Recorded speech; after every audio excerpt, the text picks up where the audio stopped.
नमस्कार, आदाब। Crime petrol dial 100 के ब्लैक हेडलाइंस अध्याय में आप सबका स्वागत है।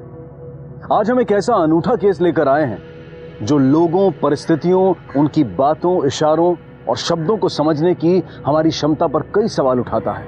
अक्सर जब हम किसी बात के लिए ना कहते हैं तो उसका साफ मतलब ना ही होता है। जैसे जब हम किसी से बात नहीं करना चाहते हैं या कोई चीज हम नहीं खरीदना चाहते हैं, लेकिन कई बार जुबान पर ना होते हुए भी दिल में हाँ होती है। हंसी मजाक में किसी को छेड़ते हुए अगर हम किसी अपने से रूठे हैं तो उसके मनाते वक्त या अपने रूठने या गुस्से के असर को और बढ़ाने के लिए हम कई बार हाँ की जगह ना कह देते हैं। लेकिन मामला जब संगीन हो, जब दो व्यक्तियों के बीच के शारीरिक संबंध से जुड़ा हो, तब क्या ना का मतलब सिर्फ ना होता है या फिर हाँ भी हो सकता है? आज का ये केस बहुत ही सरल लेकिन महत्वपूर्ण दो शब्द हाँ और ना की समझ और उसके इंटरप्रिटेशन पर आधारित है। आइए इस विषय को और अच्छी तरह से समझने के लिए देखते हैं हमारी आज की कहानी।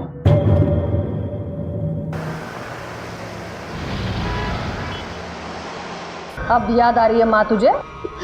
फिर नहीं चढ़ूंगा मैडम किसी भी लड़की को। मैम, एक केस आया है, आपका आना जरूरी है। अगली बार हाथ जोड़ने के लायक भी नहीं रहेगा तू। और तो खातिरदारी करो इसकी। क्या कंप्लेंट है? रेप कंप्लेंट है। किसका रेप? मेरा।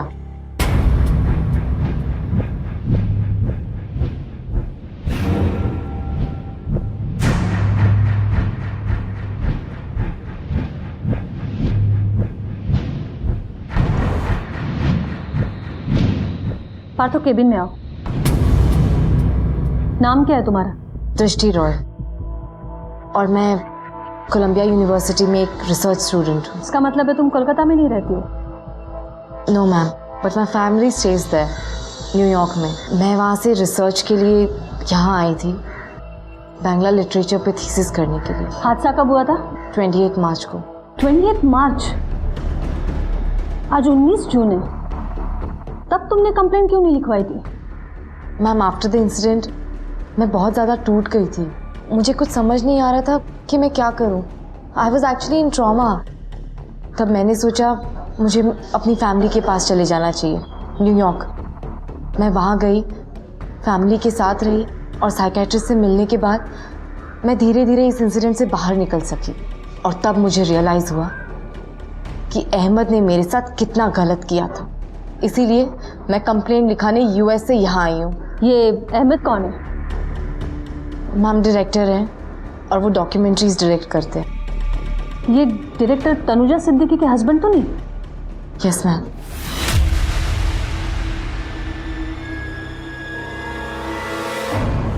तुम उन्हें कैसे जानती हो? मैम, मैं जब रिसर्च के लिए यहाँ आई थी तो मेरे एक रिलेटिव हैं यहाँ पर जिन्होंने मुझे दानियाल हसन से मिलाया था, और दानियाल हसन ने मुझे अहमद से इंट्रोड्यूस करा। और ये दानियाल हसन से मुलाकात कब हुई थी? जून 2014। मिलन होबे कत दिने, मिलन होबे कत दिने, আমার মনের মানুষের সনে, আমার মনের মানুষের সনে, মিলন হবে কত দিনে। वाह वाह वाह, क्या बात है। लालू के फकीर के जो गाने होते हैं ना, उनके हर वर्ड्स में कुछ ना कुछ मीनिंग होता है। आई विश कि मुझे कोई एक्सपर्ट मिल जाता ना, तो सीरियसली मैं तो बस उनके पाँव में गिर जाती और बोलती, ओ गॉड गुरुजी मुझे सब कुछ सिखा दो, मुझे चेली बना दो। हो जाएगा। अच्छा, कैसे? अरे मेरा दोस्त है ना अहमद, मेरे थिएटर कंपनी में पार्टनर है और बहुत माना हुआ डॉक्यूमेंट्री फिल्म मेकर है। हम दोनों ने मिलकर बंगाली फोक कल्चर में कितनी फिल्में बनाई हैं। Wow, really? प्लीज यार दानियल भाई, प्लीज मुझे मिला दो। मिला दूंगा। कुछ डेज के बाद वो मुझे अहमद के घर लेके गया। जितना उनके बारे में सुना था उससे बहुत ज्यादा उनका जो घर था वो उनके बारे में बोल रहा था। किस लेवल तक बंगाल का कल्चर उनके जीवन में है, सब दिख रहा था। হ্যাঁ দানিয়াল, কি খবর বন্ধু? ভালো? खूब भालो। বড্ড দিনে বাদ। হ্যাঁ, देखो मैं किसे लाया हूँ। Hi sir. अहमद भाई, दृष्टि। ओहो, you told me लालोन fan, right? Yeah. बड़ी खुशी हुई कि इस उम्र में, इस दौर में कोई लालोन गीति पर दिलचस्पी रखता है। Actually, sir, I'm just trying to learn and Daniyal ने मुझे बताया था कि आप लालोन गीति में एक्सपर्ट हैं, तो बस I just couldn't stop myself. गलत नहीं कहा इसने। सब लोग कोई लालोन की जात संसारी। बसो, बैठो बैठो बैठो। सब लोग कोई लालोन की जात संसारी। लालोन फैन। मैं तुम्हारी हर मुमकिन मदद करूंगा लालोन सीखने में। Really? देखो, 1-2 दिन में ये सीखना नामुमकिन है। Yeah, sir. मैं चाहूंगा कि तुम मेरे साथ शूट्स में आओ, मेरे शोज में आओ और लालोन को अपनी आंखों से देखो, महसूस करो। You'll enjoy it. जून 2014 से तुम अहमद को जानती हो और हादसा हुआ है मार्च 2015 में। Yes, ma'am. इसका मतलब है 9 महीने से जान पहचान थी तुम्हारी। इस बीच तुम्हारे संबंध सिर्फ कामकाज से जुड़े हुए थे? मैम, अगर 2 लोग इतना टाइम स्पेंड करते हो, साथ में शूट्स पर जाते हो, साथ में बॉल और फकीरों से मिलते हो, गांव-गांव जाकर शूट्स देखते हो, तो जाहिर सी बात है कि उन दोनों में एक प्रोफेशनल रिलेशनशिप के अलावा एक फ्रेंडशिप भी होगी। फिर उसके घर पे अहमद ने मुझे अपनी वाइफ तनुजा से भी मिलवाया। एक बार उसके घर पर एक पार्टी थी और उसने मेरे लिए एक गाना भी गाया, रविंद्र संगीत। আমি চিনি গো চিনি তোমারে ও গো বিদেশিনী তুমি থাকো সিন্ধু পারে ও গো বিদেশিনী। उस रात अहमद ने बहुत ज़्यादा पी रखी थी। उसने कभी भी अल्कोहल के नशे में मेरे साथ बदतमीजी नहीं की थी। बदतमीजी नहीं की थी, लेकिन तुम्हारी तरफ आकर्षित तो था। तो ये आकर्षण सिर्फ तुम्हें गाना सुनाने तक सीमित था? नो मैम, अहमद मुझे लाइक करता था और मैं भी। एक दिन हम उसके शो से लौटे और तब आज का शो तो बहुत अमेजिंग था। I mean, I can't believe कि तुम इतनी अच्छी एक्टिंग कर लेते हो। यू नो व्हाट, तुम्हें डायरेक्टर नहीं एक्टर होना चाहिए। Did you see how they were applauding for you? This is brilliant. मुझे आम पब्लिक की नहीं, खास फैन की सराहना चाहिए।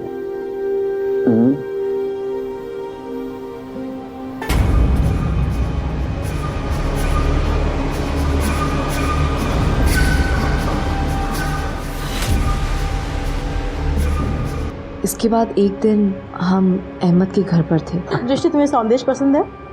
रुको, मैं लाती हूँ। भीमनाथ ठिकाने से। जल्दी नहीं है, जाओ। तनुजा मेरे लिए सौंदेश लेने अंदर गई।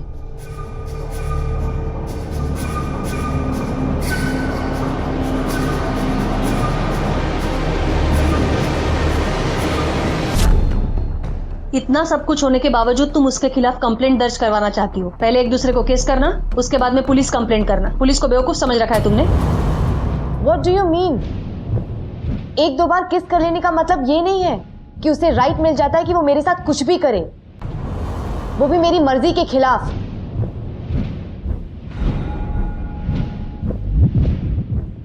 I'm sorry. 28 मार्च को क्या हुआ था? उस दिन मॉर्निंग में मैंने अहमद को फ़ोन किया था। Good morning. अच्छा सुनो ना, मुझे एक फेवर चाहिए था। अरे दृष्टि जी, आप हुक्म तो कीजिए। मुझे तुम्हारे शो के 3 टिकट्स चाहिए थे। शुक्र है 3 सुनकर तसल्ली हुई, 2 कहती तो दिल जलता मेरा। तुम एक काम करो, आज डिनर पे आ जाओ, मैं टिकट्स मंगवा कर रखता हूँ, ठीक है? Okay, done, bye. डिनर का प्रोग्राम अक्सर बनता था? Yes ma'am. ये तनुजा भी साथ में होती थी? नॉट ऑलवेज, लेकिन मुझे पता था कि हम दोनों डिनर पे जाते हैं and she didn't have a problem. फिर क्या हुआ? अहमद के घर जाने से पहले मैं अपनी एक फ्रेंड को मिलने वाली थी। शाम को जब मैं तैयार हो रही थी तब मुझे अहमद का कॉल आया।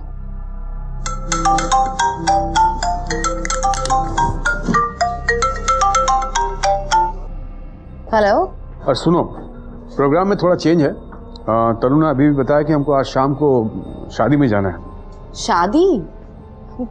पर फॉर अबाउट डिनर? एक काम क्यों नहीं करती तुम भी साथ चलो हमारे साथ शादी में। नहीं। नो, तुम 9 बजे आ जाओ यहाँ पर। अरे नेथन भी आने वाला है, साथ मिलकर चलेंगे। ठीक है, fine, I will see you then, okay?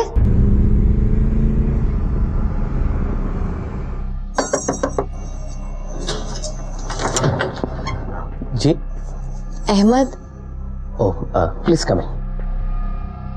Don't get confuse between folk and classical, there is a vast difference. हमारे देश की यही तकलीफ है, समझते नहीं, लिटिल नॉलेज है। अहमद, हाँ? This tree. Excuse me. Here is surprise. This tree. Come. What a surprise. Meet my friend Ashok. हाय। यही प्रहर न्यूज चैनल है ना, उसका कॉरेस्पोंडेंट है। आई नो, मैं जानती हूँ, देखा है मैंने टीवी पर। देखा है? हाँ? तू तो पॉपुलर है, सब जानते हैं तुझे। क्या बोल रहे? मैं स्टडी रूम में जाकर बैठा हूँ, वेट करो, मैं जस्ट मीटिंग निभा कर आता हूँ। सर काफ़ी टाइम हो गया, हम लोग भी जाएं? ठीक है, कोई बात नहीं, चलो मैं अगले हफ्ते आके शांति निकल मिलता हूँ तुम्हें। ठीक है सर। Bye bye. अब लेकिन Ahmad, why you not rest? अब जाना है ना शादी में, और तनुजा कहाँ है? We have to go for the wedding ना। वेडिंग वो लोग गए। Tanu gone with her mom. मैं आज़ाद हूँ, कुछ नहीं, सब कुछ कर सकता हूँ, अकेला हूँ। अहमद, बहुत ज्यादा पिए क्या? सब चलता है, you just relax, I am coming. Okay. मैं बस वेट करती रही और थोड़ी टाइम के बाद परेशान होकर मैं अहमद के पास गई। अरे भाड़ में जाए सब, हमारे किसू जाए से ना, बुझली? अरे वो डायरेक्टर होगी अपने घर में, उसके ऐसे 2 कौड़ी की कमर्शियल मूवीज नहीं डायरेक्ट करता हूँ मैं। फोक, मिट्टी, जुबान, ये है Ahmad Siddiqui. You want my point? अभी सब साला वो टाइम का किया धरा है। वो बुढ़िया वो तनु को मेरे खिलाफ भड़काती है। मैं बोल Ahmad, is everything okay? You are looking disturb. Sorry mistake हो गया। कोई बात नहीं। अशोक, सॉरी यार, सॉरी, लिटिल सॉरी, कंफ्यूज हो गया। Excuse me. एक आधा घंटा हमारा इंतजार कर रही थी, बड़ा बड़ी हो गया हमारे लिए। कोई बात नहीं अहमद, पर नहीं, बात तो है। डू वन थिंग, बेडरूम से कुछ खाने लेके आओ हमारे लिए। हाँ ठीक है दादा, यू कैरी ऑन। ओके, गो खाने लेके आ। लेकिन ये अहमद ने तो कहा था कि तुम्हारा कोई जानकार भी आने वाला था, उसके बाद सब साथ मिलकर चलेंगे। जी नितिन। तो फिर क्या हुआ, वो नहीं आया? नहीं, और ये बात मैंने अहमद से भी पूछी। नितिन कहाँ है अहमद? वो आने वाला था ना, वेयर इज ही? हाँ नितिन, जस्ट कॉफी फोन लगाता हूँ।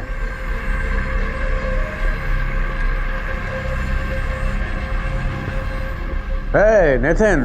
अहमद भाई, अरे यार मुझे अर्जेंट काम से ना बोलपुर आना पड़ा, तो हम कल मिले। अरे यार, कल तक क्या शादी का दूल्हा दुल्हन तुम्हारे लिए वेट करेंगे क्या? हाँ चलो कोई नहीं, आप बाद में बात करते हैं, बाय। हाँ कोई नहीं, मैं मतलब हम और तुम, कोई नहीं। लेकिन अब नो मोर अल्कोहल, ओके? बहुत ज्यादा पी लिए तुमने। कहाँ पे मैंने, देखो हम परफेक्टली ऑलराइट। अच्छा अभी दिखा रहा हूँ तुमको, अभी मैं दिखाता हूँ, मैं कंट्रोल में हूँ, कंट्रोल में हूँ। देखो देखो, ए दिस लाइन स्ट्रेट दिखाओ, like this straight I walk, control. But you are not okay. अरे अभी वॉशरूम से आता हूँ, आई एम ओके।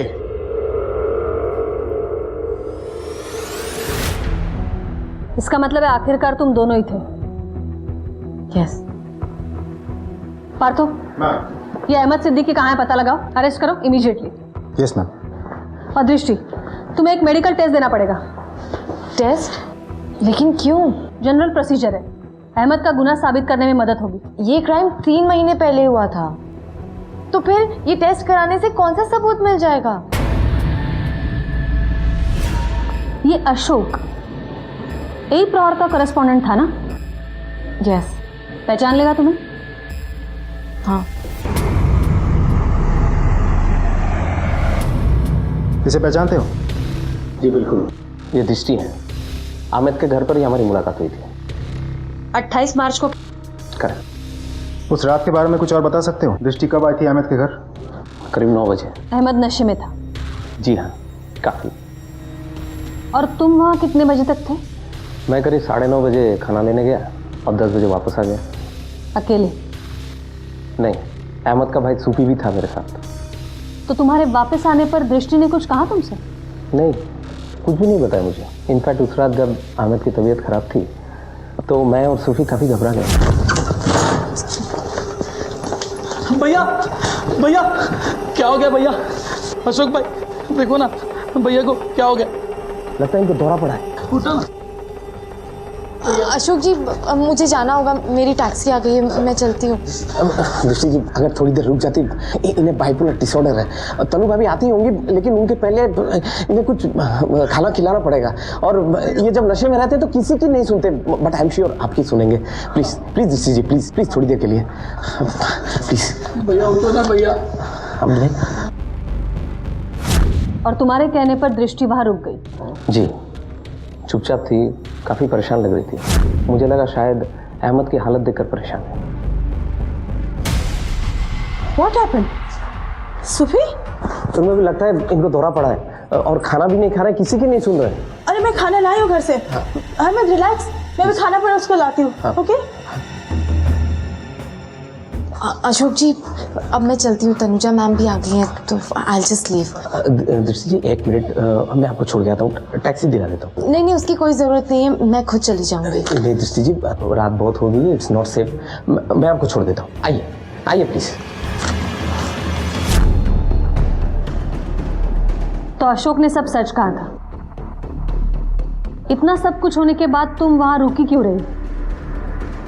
किसी को कुछ बताया क्यों नहीं? अशोक को क्यों नहीं बताया?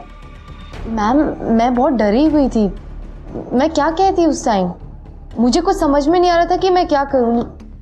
और ऊपर से अशोक से तो मैं उसी रात को मिली थी, तो how could I just say everything to him?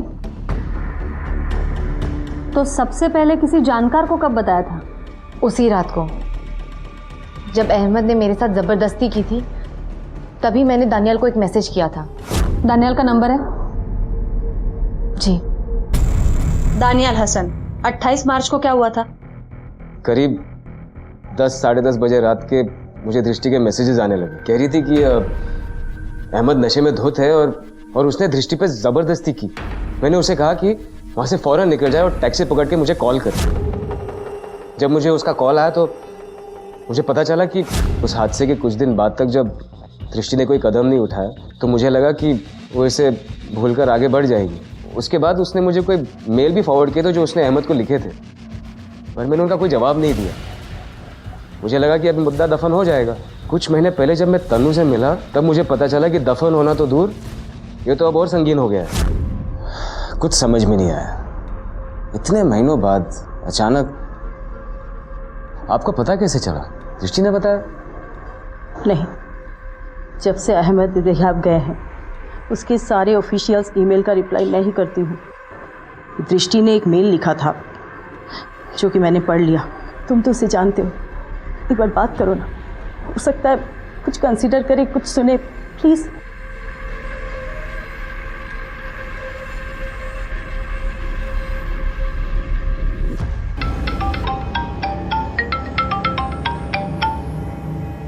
Hello दृष्टि, मैं क्या सुन रहा हूँ? तुम अहमद के खिलाफ? सही सुना है आपने। दृष्टि, तुम ये गलत कर मत करो ये सब। तुम जानती हो बीमार है, माफ कर दो उसे। बीमार अकेला वो नहीं है, बीमार आप सब हैं। जिन्हें कुछ नहीं दिखता कि मेरे साथ क्या हुआ है। This is unfair. नहीं दृष्टि, सुनो, तुम गलत समझ रही हो। नहीं दानियाल, मैं सब सही समझ रही हूँ। तुम्हें अहमद की बीमारी के बारे में पता था? यस मैम, पता था। तुम्हारे पास वो सारे मेल्स हैं? यस मैम, है।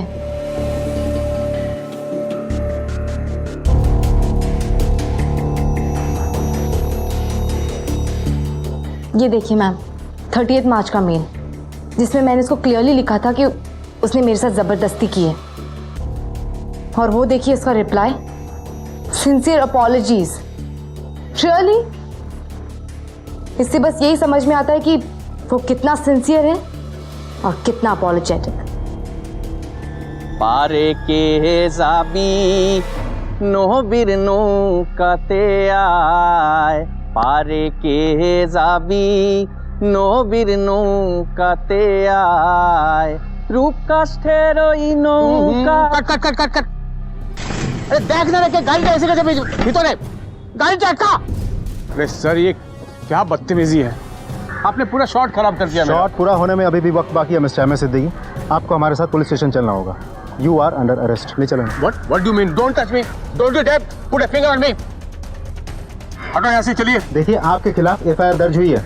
क्या किया मैंने? रेप का चार्ज है आपके ऊपर and that's non bailable offence. Rape? क्या बात कर रहे हैं सर? चलिए। देखिए आपको कोई गलतफहमी हुई है। चलिए आप देखिए आप प्लीज। अहमद को गिरफ्तार तो कर लिया गया, लेकिन क्या दृष्टि की शिकायत ही इस इल्जाम को साबित करने के लिए काफी है? बलात्कार का इल्जाम एक संगीन इल्जाम है और गिरफ्तारी होने पर जमानत तक नहीं मिलती। 23 मार्च की रात को हुए इस हादसे पर अहमद का क्या कहना था और उसके बयान के बाद अब ये कहानी कौन सा मोड़ लेने वाली थी? हाँ, ऐसे मुझे काम से उठा के लेके आए आप लोग। आपको पता नहीं मैं कौन हूँ? देखिए सर, अरे आप पुलिस स्टेशन क्यों लेके आए मुझे? I have some work, I am a director. Ma'am, तो तुम्हें पता होगा तुम्हें अरेस्ट क्यों किया गया है? हाँ पता है, बकवास कर रही है वो, बदला लेना चाहती है मुझसे। मैंने उसके साथ कोई जबरदस्ती नहीं की है। अच्छा, कुछ नहीं किया था तो ये क्या है? किस बात की माफी मांग रहे हो? Sincere apologies? देखिए मैडम, ये सुबह सुबह जब मेल मैंने देखे थे तो मैं अपने काम में मशरूफ था। मैं सिर्फ पहले के कुछ लाइन पढ़े थे। मुझे ऐसा लगा कि वो उस बात से मायूस है कि उस रात को हम दोनों के पास पूरा मौका था, हम दोनों घर पर अकेले थे, फिर भी हमारे बीच कुछ नहीं हुआ। तो जल्दबाजी में मैंने वो उसके जवाब में कुछ लिख दिया। फिर शाम को जब मैंने दोबारा ये मेल पढ़ा तब मुझे समझ आया कि उसे लिखा क्या है। फिर तुरंत मैंने उसको फ़ोन किया और हमारे बीच में सारी बातें क्लियर हो चुकी थी। क्या बात हुई थी तुम दोनों के बीच? दृष्टि दृष्टि दृष्टि, देखो you are getting me all wrong. हाँ देखो, मैं बोल रहा हूँ कि मैं भी तुम्हें पसंद करता हूँ, आई लाइक यू, बट जो भी हमारे बीच हुआ वो that was a casual stuff. Really? तो क्या हम दोनों के बीच में जो भी हुआ वो सब एक दोस्त के बीच में होता है? It was just casual? It was not love sweetheart. खैर, मैं तुम्हें ये बोलने के लिए फ़ोन किया कि अगर तुम्हारे मन में हम दोनों के बीच में लेकर कुछ गलतफहमी है उसे निकाल दो, ठीक है?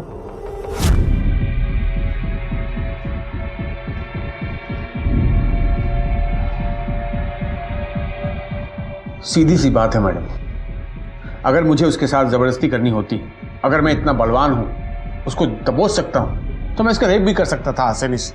क्यों नहीं किया मैंने?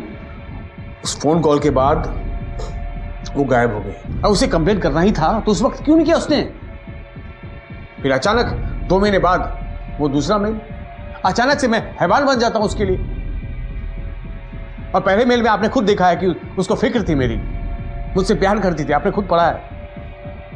और 2 महीने बाद मेरी वजह से उसका कॉन्फिडेंस खत्म हो गया, मेरी वजह से उसकी जिंदगी बर्बाद हो गई, मेरी वजह से इंडिया छोड़कर जाना पड़ा उसे, सिर्फ उसी एक रात के कुछ लम्हों की वजह से। मैं मौका भेजे ना किया मांगे। हाँ ठीक है, ले जाओ इसे। What do you mean मैं ले जाओ उसे? I need to speak to my lawyer just now. 1 minute में यहाँ रहूंगा नहीं मैं। अहमद सिद्दीकी, तुम्हें नॉन बेलेबल ऑफेंस के तहत गिरफ्तार किया गया है। जब तक कोर्ट ऑर्डर नहीं देता यही रहोगे तुम। ले जाओ। You can't detain me like this. I need to speak to my lawyer. You can't detain me like this. I need to speak to my lawyer. Please allow me to speak to my lawyer. Please at least one time. Partho, ये email वाला मामला बहुत ही पेचीदा होता जा रहा है। दृष्टि का एड्रेस है?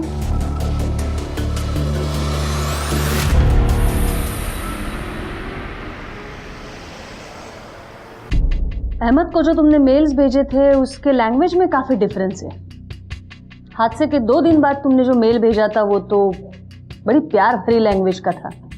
तुमने कहा था कि जो कुछ भी उसने किया है वो गलत किया है। तुमने तो ये भी लिखा है कि तुम उसे पसंद करती हो, प्यार करती हो, फिक्र करती हो उसकी, और अचानक से 2 महीने बाद इतनी नफरत एक घटना को लेकर। मेल्स में है डिफरेंस मैम, क्योंकि पहले जब मैंने मेल लिखा था उस टाइम पे मैं ट्रॉमा में थी। आई वॉज जस्ट शेकन। मुझे कुछ समझ नहीं आ रहा था कि what I should be doing. I just couldn't believe कि जिसे मैं इतने अच्छे से जानती हूँ वो मेरे साथ ये सब। फिर धीरे धीरे जब मैं इस ट्रॉमा से बाहर आई, देन आई रियलाइज कि उसने मेरे साथ क्या किया। दूसरे मेल का जवाब दिया था अहमद ने? नो मैम, उसने नहीं दिया था, वो तनुजा ने दिया था।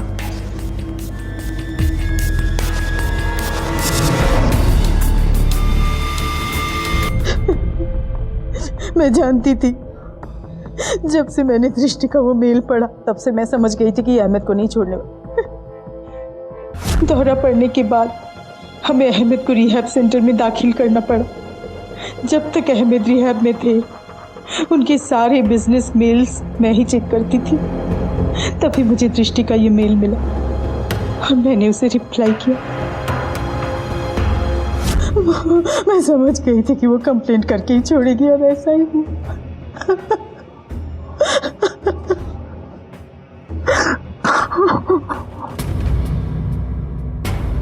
बीमारी बीमारी बीमारी, जिसे देखो वो सब सिर्फ उसकी बीमारी के बारे में बात करें। और मेरा क्या मैम, मैं जिस ट्रॉमा से गुजरी हूं उसके बारे में कोई नहीं बोल रहा। मैं जब घर गई, वहां एक साइकेट्रिस्ट से मिली, तब मैं धीरे धीरे अपनी स्टेट से बाहर आ सकी हूँ मैम। जिस आदमी ने मेरी ये हालत की है, मैं उसे इतनी आसानी से नहीं जाने दूंगी। मैं यहाँ टूरिस्ट वीजा पर आई हूँ सिर्फ एक मकसद से, इंसाफ। आखिरकार पुलिस ने चार्जशीट फाइल कर दी और इस मामले को कोलकाता के एक फास्ट ट्रैक सेशन कोर्ट को सौंप दिया गया। और अपने नाम फास्ट ट्रैक को सिद्ध करते हुए अदालत ने वाकई अपना फैसला बहुत जल्द सुना दिया।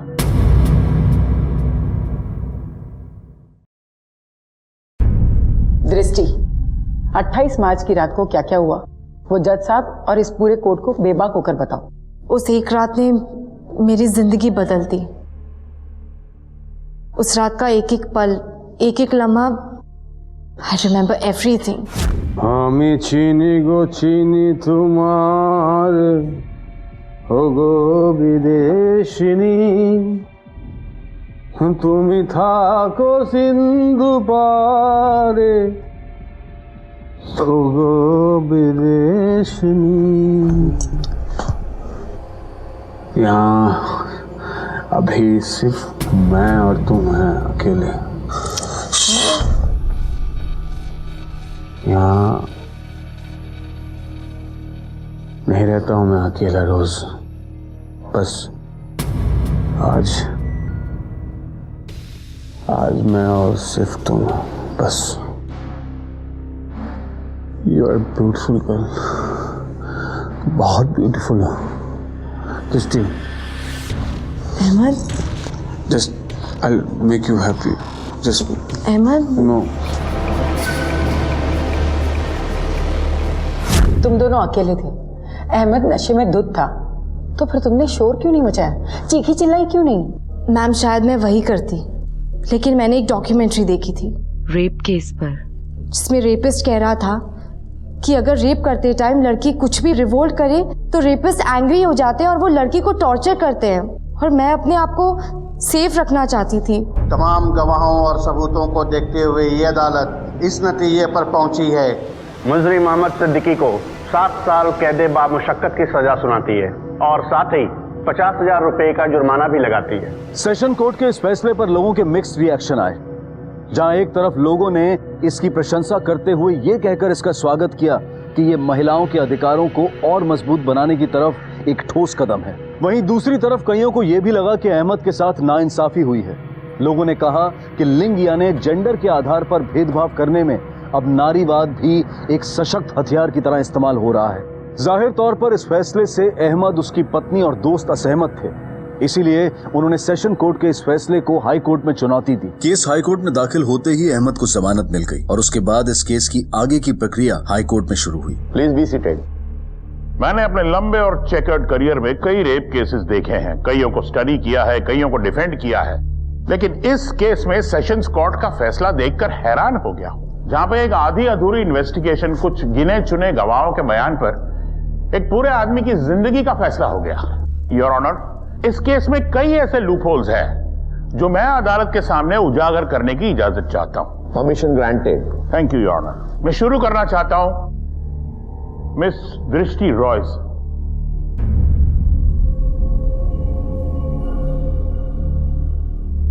मिस दृष्टि रॉय, 28 मार्च की रात को जब आप अहमद सिद्दीकी के घर पहुंची तो आपके कहने के मुताबिक आपने उन्हें नशे में पाया। आपको ये ताज्जुब नहीं लगा? जी नहीं, लेकिन जिस तरह से मिसबिहेव उस दिन उसने मेरे साथ किया वैसा उसने पहले कभी नहीं किया था। योर ऑनर, इस बात को नोट किया जाए कि इन्होंने पहले भी अहमद को इंटॉक्सिकेटेड हालत में देखा था। सो मिस रॉय, 28 मार्च और आपके यूएस जाने तक आपकी गतिविधियां क्या रही? मेरा मतलब है कि आप कहां गई, किससे मिली, क्या बातें की, योर एक्टिविटीज इन शॉर्ट। उस इंसिडेंट के बाद मैं एक बंगाल टूर पे चली गई थी। मैं बहुत ज़्यादा डिस्टर्ब थी, तो बस अपने आप को ठीक करने के लिए मैं यहाँ से चली गई। आई सी, डिस्ट्रैक्ट करने के लिए, यानी trauma your honour, trauma, post rape trauma. Objection your honour. मैं हैरान हूं, मिस्टर सान्याल जैसे senior lawyer post rape trauma जैसे सेंसिटिव सब्जेक्ट को इतनी लाइटली ले रहे। I am really shocked mister Sanyal. Your honour, मैं चाहती हूँ कि मिस्टर सान्याल उनके इस बर्ताव के लिए कोर्ट से माफी मांगे। प्रोसिक्यूटर साहिबा बिल्कुल सही कह रही है advocate Sanyal. I am sorry your honour. मैं प्रोसिक्यूटर साहिबा, मिस रॉय और इस अदालत से तहे दिल से माफी मांगता हूं। मेल्स, आपने मेरे क्लाइंट को 2 मेल्स किए थे, एक 30 तारीख को और दूसरा 2 महीने के बाद। पहले मेल में आप अहमद के साथ निहायत ही प्यार से पेश आई थी। यहां तक कि लिखा था आपने कि जो हुआ वो नहीं होना चाहिए था, लेकिन बट यू अंडरस्टैंड लिखा था ना आपने। योर ऑनर, इनके पहले मेल में इन्होंने लिखा था कि जो हुआ वो नहीं होना चाहिए, but she understands, that should be noted. तो फिर मिस रॉय, 2 महीने में ऐसा क्या हुआ कि ये प्यार भरी अंडरस्टैंडिंग जो थी वो एक भयानक नफरत में बदल गई? सर, उस इंसिडेंट के बाद मैं ट्रॉमा में चली गई थी। मैंने कभी भी अहमद से ये सब एक्सपेक्ट नहीं किया था, लेकिन यूएस जाने के बाद जब मैं इस इंसिडेंट से बाहर निकली तब मुझे समझ में आया कि अहमद ने मेरे साथ क्या किया था। हाँ मिस रॉय, तो आप ये कह रही है कि हादसे के बाद जब आप यूएस गई, वहां काउंसलिंग ली, उसके बाद आपको पता चला कि अहमद ने आपके साथ क्या किया था? या फिर ऐसा तो नहीं कि अहमद के फोन कॉल के बाद आपके दिमाग में ये ख्याल आया हो? Sir, I didn't get any call. कौन सा फोन कॉल? 30 मार्च का फोन कॉल मिस रॉय। जिस दिन आपने मेल लिखा था उसी दिन शाम का जो आपको आया था। नो सर, कोई कॉल नहीं आया था। आया था मिस रॉय, आया था, क्योंकि फोन रिकॉर्ड्स झूठ नहीं बोलते। ये सीडीआर है और उस कॉल में मेरे क्लाइंट ने आपको साफ साफ कह दिया था कि उसके और आपके ऐसे कोई संबंध नहीं है और ना ही फ्यूचर में वो ऐसे कोई संबंध आपके साथ रखना चाहता है। No sir, this is a sheer lie। ऐसा कुछ नहीं था, ये झूठ है। ये सच है मिस रॉय। हकीकत में आप अहमद के रवैये से नाराज हो गई थी। आपको ऐसा लगा कि अहमद ने आपको धोखा दिया है और आपका फायदा उठाया है, और जितना आप इस बात को सोचती गई उतना आपको और दुख होता गया, उतना आपको और गुस्सा आता गया, और एक पॉइंट ऐसा आया मिस रॉय जब आपने सोच लिया कि आप अहमद से बदला लेंगी। नो सर, ये सब गलत है। आप क्या बोल रहे हैं? मैं कुछ नहीं कह रहा हूं, ये कॉल रिकॉर्ड्स कह रहे हैं जो फिलहाल जज साहब के पास हैं। मैंने अदालत में यह साबित कर दिया है कि इस केस को फाइल करने के पीछे मिस रॉय की नीयत ही गलत थी। योर ऑनर, अब मैं अदालत के सामने उस रात के घटनाक्रम को स्टेप बाय स्टेप अदालत के सामने रखूंगा, जिससे यह साबित हो जाएगा कि अहमद सिद्दीकी पर कोई केस बनता ही नहीं। हाँ मिस रॉय, क्या आप उस रात के घटनाक्रम के बारे में अदालत को बता सकती हैं? कितने बजे आप अहमद के घर गई और कितने बजे वहां से निकली? सर, मैं करीब 8:50 को उसके घर पहुंची थी और अबाउट 11 o'clock आई लेफ्ट। नहीं नहीं नहीं मिस रॉय, 11 बजे नहीं, आप वहां से निकली थी 10:56 पे। रिमेंबर, कॉल रिकॉर्ड्स झूठ नहीं बोलते। और आपने जोर देकर यह कहा है कि अहमद सिद्दीकी ने आप पे हमला किया 10 और 10:10 के बीच में। क्या आप अब भी इस बात पे अटल हैं? Yes sir. Thank you miss Roy. ये केस 17 सितंबर तक मुलतवी किया जाता है। The court is adjourned. Thank you.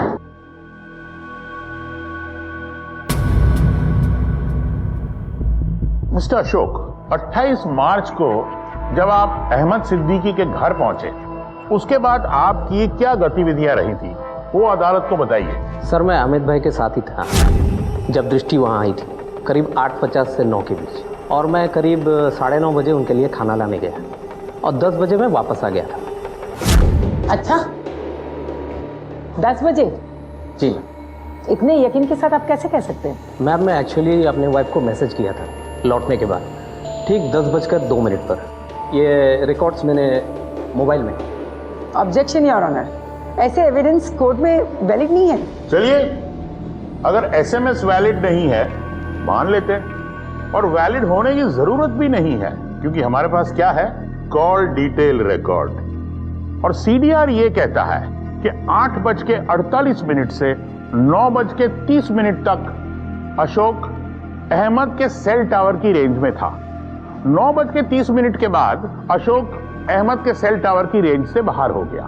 फिर 10:02 पे अशोक फिर से अहमद के सेल टावर की रेंज में आ गया। अब अगर हम मिस रॉय के बयान पे गौर करें तो मिस रॉय ने अपने बयान में यह कहा है कि उन पर जो असॉल्ट हुआ है वो 10 और 10:10 के बीच में किया है, लेकिन 10:02 पर तो अशोक वापस अहमद के सेल टावर के रेंज में आ गया था, और वो सीडीआर से साबित हुआ है। तो फिर ये कोर्ट अगर ये मान के चले कि जो भी असॉल्ट हुआ है वो 10 और 10:02 के बीच हुआ है, यानी सिर्फ 2 मिनट थे उस असॉल्ट को होने के लिए। और उसके बाद अशोक मिस रॉय को नीचे ले गया, टैक्सी में बिठाया और ऐसा कहा कि पहुंच के फोन करना।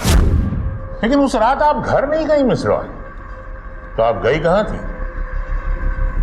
सर, मैं बहुत स्ट्रेस थी और अकेले नहीं रहना चाहती थी, इसीलिए मैं अपने फ्रेंड तनुज से मिलने चली गई उसकी कैफेटेरिया में।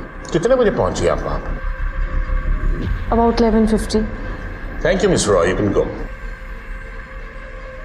योर ऑनर, अब मैं तनुज वोरा को विटनेस स्टैंड में बुलाना चाहूंगा। इजाजत है। सर, मैंने ही दृष्टि को कॉल किया था। सर, मेरे कैफ़े का पहला सालगिरह था, वो हमारी रेगुलर कस्टमर थी, पर उसने आने से मना कर दिया क्योंकि उसका डिनर का प्लान था। ओह, तो वो नहीं आना चाहती थी, लेकिन फिर भी आई, तो आपको तो काफी हैरत हुई होगी। सर, हैरत तो हुई थी, पर उसके पहले करीब 10 बजे के आसपास दृष्टि का मुझे कॉल आया था, पर सर हमारी कोई बात ही नहीं हुई क्योंकि सामने से कुछ आवाज़ ही नहीं आ रही थी। वो फोन जो आपको आया था वो एग्जैक्टली कितने बजे आया था? सर, करीब 10:11 पे, and I am damn sure. Your honour, ये कॉल इस घटनाक्रम के लिए बहुत इंपॉर्टेंट है, क्योंकि इनके ब्लैंक कॉल के बाद मिस रॉय ने एक कॉल किया था टैक्सी बुक करने के लिए, और उस टैक्सी बुक करने का कॉल का टाइम भी बहुत इंपॉर्टेंट है। इसीलिए मैं अदालत के सामने एक ऐसे विटनेस को पेश करना चाहता हूं जो कि सेशंस कोर्ट में पेश हुआ ही नहीं। उस टैक्सी कंपनी के असिस्टेंट मैनेजर मिस्टर ब्रिजेश पाल। ये केस 25 सितंबर तक मुलतवी किया जाता है और उसी रोज इस केस का फैसला भी सुनाया जाएगा। The court is adjourned. मेरा नाम ब्रिजेश पाल है मैं अल्फा टैक्सी कंपनी में असिस्टेंट मैनेजर हूँ। मिस्टर ब्रजेश, ये बताइए कि आपकी कंपनी की अगर टैक्सी बुक करनी हो तो पूरा कितना टाइम लगता है? जी, उनकी फ़ोन की क्वालिटी और नेटवर्क की क्वालिटी, ये सब बातें ध्यान में रखते हुए कुछ 30 सेकंड से लेके 1 मिनट तक। 30 सेकंड से लेके 1 मिनट तक? जी।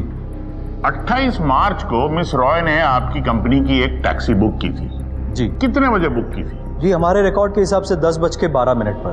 10:12 पर। जी। थैंक यू मिस्टर ब्रजेश, आप जा सकते हैं। थैंक यू योर ऑनर, जैसा कि मिस्टर ब्रजेश ने अभी बताया, मिस रॉय ने उनकी कंपनी की टैक्सी बुक की 10:12 पे, और उन्हीं के कहने के मुताबिक अगर टैक्सी 10:12 पे बुक होती है, यानी कि कोशिश की थी 10:11 पे। अब मिस रॉय के कहने के मुताबिक उन पे हमला हुआ था 10 और 10:10 के बीच, यानी हमला होने के ठीक 1 मिनट बाद उन्होंने टैक्सी बुक करने की कोशिश की। अब सवाल यह उठता है कि अहमद के पास सिर्फ 2 मिनट थे, और उन 2 मिनट में अहमद और मिस रॉय के बीच अगर कुछ हुआ भी होगा तो दोनों की सहमति से ही हुआ होगा। And your honour, I'd like to draw the attention of the court to the emails.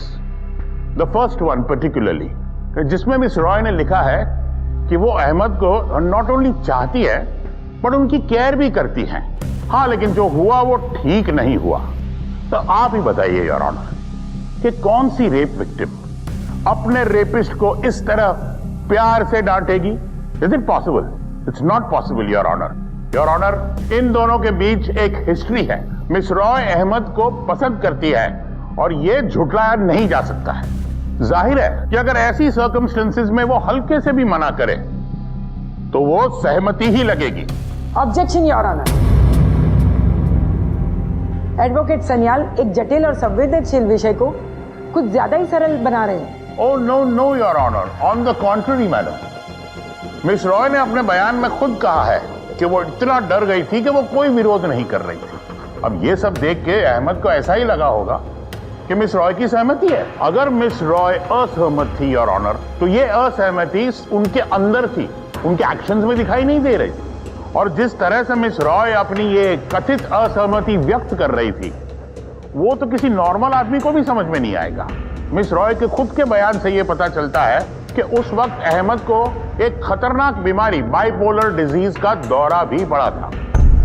इन सारी बातों को मद्देनजर रखते हुए यह साफ पता चल जाता है योर ऑनर कि मिस रॉय की असहमति मेरे क्लाइंट तक पहुंची ही नहीं। That's all your honour. Advocate Kabir ने जो पूरा घटनाक्रम पेश किया वो काफी तार्किक और प्रभावित करने वाला था, लेकिन माननीय कोर्ट ने उस पर गौर तो किया पर उसे मान्यता नहीं दी। कोर्ट का मानना था कि ज्यादातर लोग किसी भी घटना या दुर्घटना के समय का सिर्फ अंदाजा लगा सकते हैं, हर मिनट हर सेकंड का अचूक आंकड़ा नहीं दे सकते हैं। इसीलिए कोर्ट ने दृष्टि को इस घटना का कोई सटीक समय देने के लिए जिम्मेदार नहीं ठहराया।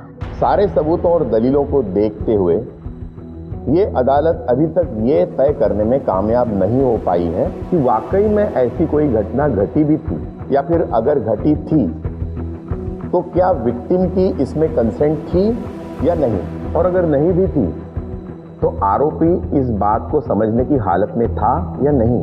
अगर ये हादसा 2 अनजान लोगों के बीच हुआ होता तो हल्की सी ना भी विक्टिम के रिफ्यूजल को प्रकट करने के लिए काफी थी। लेकिन जब दोनों पक्ष इतने करीबी हो, पढ़े लिखे हो और समझदार हो, तो ऐसे हालात में a feeble no may be yes, इसलिए आरोपी को बेनिफिट ऑफ डाउट प्रदान करना आवश्यक हो जाता है। लिहाजा ये कोर्ट आरोपी अहमद सिद्दीकी को बरी करती है। यह फैसला भी सेशन कोर्ट के फैसले की तरह विवादास्पद साबित हुआ। दृष्टि के वकील ने इस फैसले को सुप्रीम कोर्ट में चुनौती देने की ठानी। आपने भी दोनों पक्षों की दलीलें सुनी, पूरी कहानी देखी भी, आपकी भी कोई ना कोई राय जरूर बनी होगी। लेकिन हमारा उद्देश्य आपकी राय को प्रभावित करने का नहीं है, बल्कि हम कुछ जरूरी सवाल उठाना चाहते हैं। क्या शारीरिक संबंध के लिए अपनी असहमति प्रकट करने के लिए सिर्फ ना बोलना काफी नहीं है? ये कैसे तय किया जाएगा कि किस पीड़ित की नाक कमजोर है और किसकी सशक्त? ये ऐसे सवाल हैं जिनका जवाब हर जिम्मेदार नागरिक को देना होगा, या कम से कम इन पर राय तो कायम करनी ही होगी, ताकि जरूरत पड़ने पर अपनी आवाज उठाई जा सके।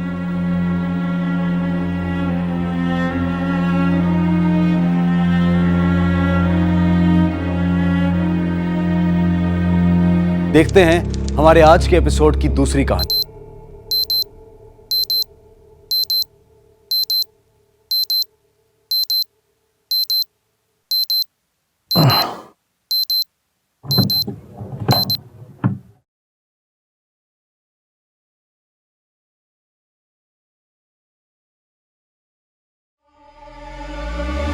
गुड मॉर्निंग सुरेखा, उठो, 6 बज गया।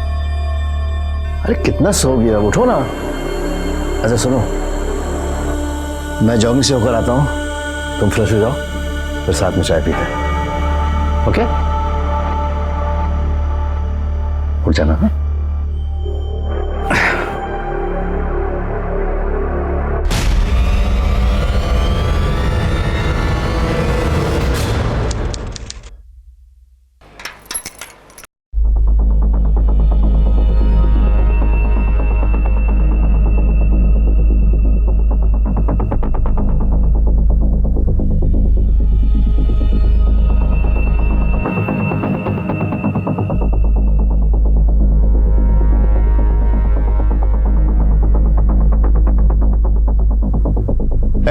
दिखता नहीं क्या? बातें कर रहे हो उधर, कचरा पड़ा इधर, उठाओ इसे।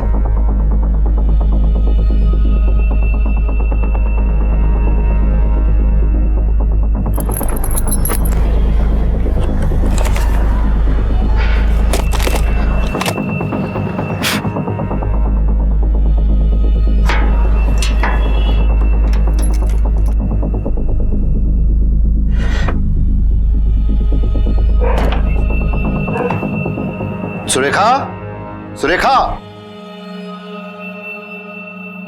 सुरेखा, तुम उठी नहीं अभी तक? चलो तैयार होकर फटाफट बाहर आ जाओ, आज मुझे क्लिनिक जल्दी जाना है, समझी? तो मैं चाय के साथ साथ नाश्ता भी बना रहा हूं। अच्छा ये बताओ, तुम क्या खाना पसंद करोगी? पोहा चलेगा ना?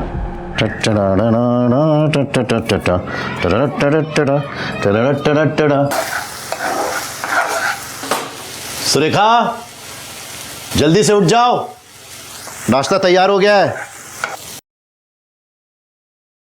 गरम है, खाओ।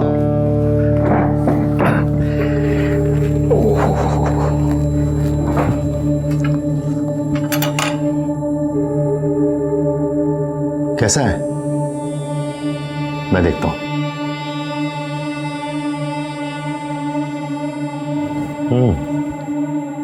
नॉट बैड, है ना?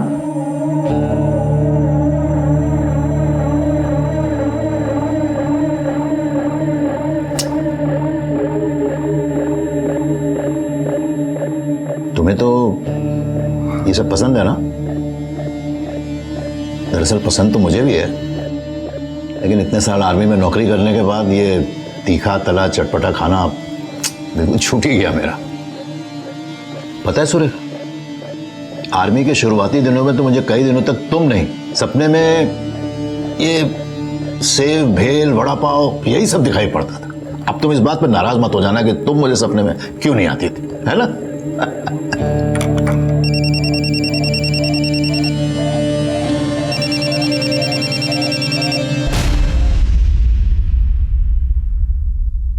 क्या बात है सुरेखा, मूड खराब है तुम्हारा? इतनी गुमसुम सी क्यों लग रही हो? ओह शिट, अरे मैं तो भूल ही गया, तुमको तो रात में बुखार था ना? मैं तुम्हें दवाई दूंगा, फिर क्लिनिक चला जाऊंगा, ठीक है? लेकिन एक बात याद रखना, तुम घर से कहीं बाहर नहीं जाओगे। तुम्हें फीवर है, अपना ख्याल रखो, घर में ही आराम करना, ठीक है ना?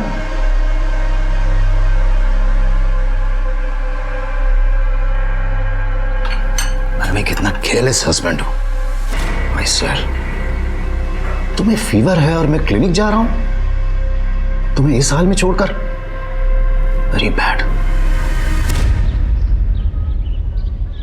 हेलो, हाँ मनीषा, मैंने तुम्हें इसलिए फोन किया है कि आज मैं क्लिनिक नहीं आ पाऊंगा।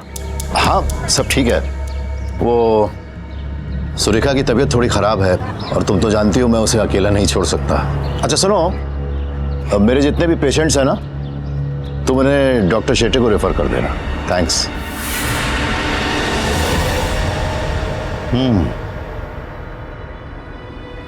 स्मार्ट मूव, अच्छी चाल चली है तुमने आज। आज मुझे हराने का पूरा प्लान बना लिया है। वैसे मुझे हराना इतना आसान नहीं है मिसेस सूर्यकांत मराठे।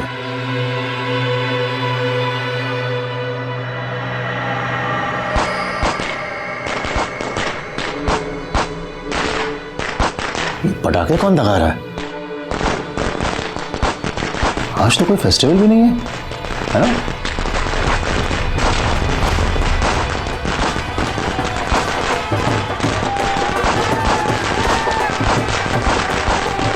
Bloody civilians, uncivilized lot.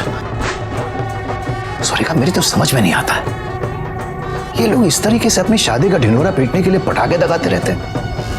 News pollution, air pollution. Surekha, हम लोगों की शादी कितनी आइडियल थी, ना कोई बैंड बाजा, ना कोई पटाखा, नथिंग, कोई शोर शराबा नहीं, कितनी शांति थी ना। इन गधों को सबक सिखाना ही पड़ेगा।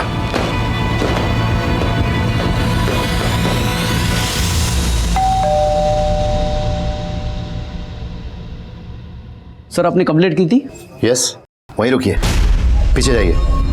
आप लोगों के जूते बहुत गंदे हैं, अंदर आने की जरूरत नहीं है, जो बात करनी वहीं से करिए। सर, आपने कंप्लेंट की थी, इसके लिए हम लोग आए थे, क्या प्रॉब्लम है?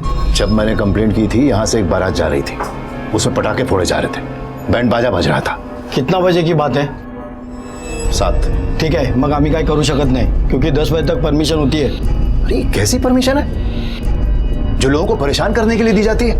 अरे कैसे बेवकूफ लोग हैं। शादी करनी है तो करो, किसने मना किया, किसने रोका है? लेकिन लोगों को डिस्टर्ब करना, परेशान करना, उन्हें नहीं सोने देना, पटाखे दगाना, बैंड बाजे। मेरी बीवी बीमार है, वो सो नहीं सकती, परेशान हो जाती है, अब जागती रहेगी सारी रात।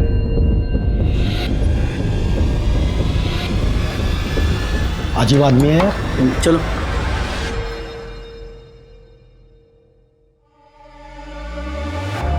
सुरेखा, रात की दवाइयां ले ली है ना? गुड, अब तुम आराम से सो जाओ, मैं थोड़ी देर के लिए बाहर जाता हूं, कुछ जरूरी काम निपटाना है। Good night.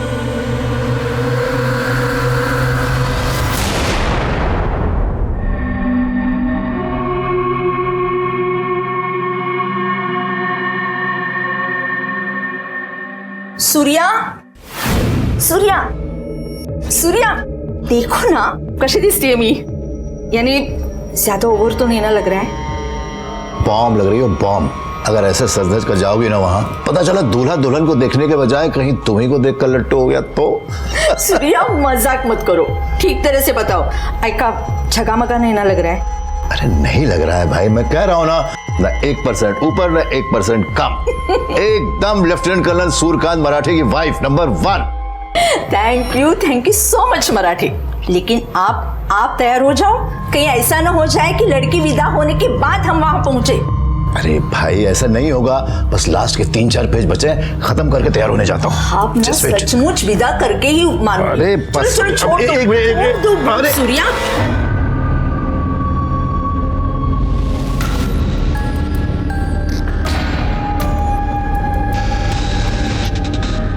पौने 7 बज गए, ये अलार्म टाइम पे क्यों नहीं बजा?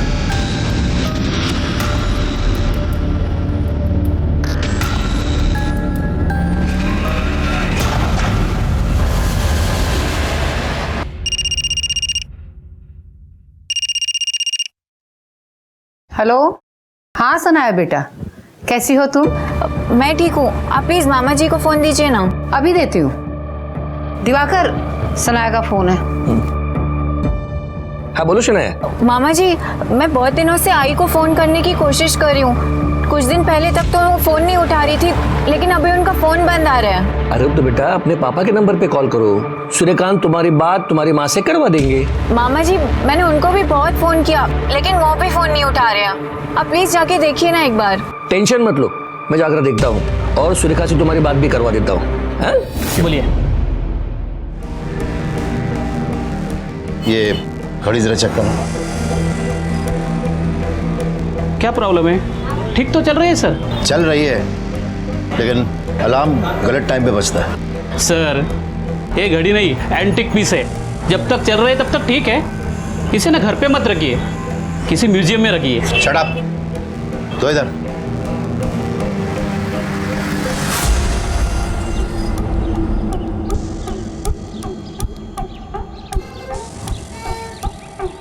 अरे जीजा जी, कैसे हो आप? मैं यहाँ काम के सिलसिले में आया था, सोचा आप लोगों से सुरेखा से मिलता चलूं। सिंगापुर से शनाया का फोन आया था। वो कह रही थी कि उसकी माँ से बात नहीं हो पा रही है, थोड़ी टेंशन में थी। क्या नाटक है माँ बेटी का? सुरेखा तो सिंगापुर में है, शनाया के पास। जीजा जी, शनाया ने सिंगापुर से फोन किया था, सुरेखा उसके पास नहीं है। अगर होती तो वो यहाँ फोन क्यों करती? अरे मुझे क्या मालूम क्यों फोन करती? सुरेखा जब वहां नहीं है तो यहाँ भी नहीं है। उसने मुझसे कहा कि वो सिंगापुर जाएगी, तो मैंने कहा ठीक है जाओ तुम सिंगापुर। और कोई इंक्वायरी करनी है? अरे जीजा जी, आप तो नाराज हो गए। चलो अंदर चल के बैठ के बात कर लेते हैं। अगर आप दोनों के बीच कोई झगड़ा हुआ हो, मनमुटा हो, तो मैं सुलझा देता हूँ। अरे अंदर चल के किससे बात करनी है? कहा ना वो नहीं तो किससे बात करेंगे? मुझे क्लिनिक जाने में देरी हो रही है, जल्दी निकलना है। अरे जीजा जी, बोला ना कि वो नहीं है, जाइए।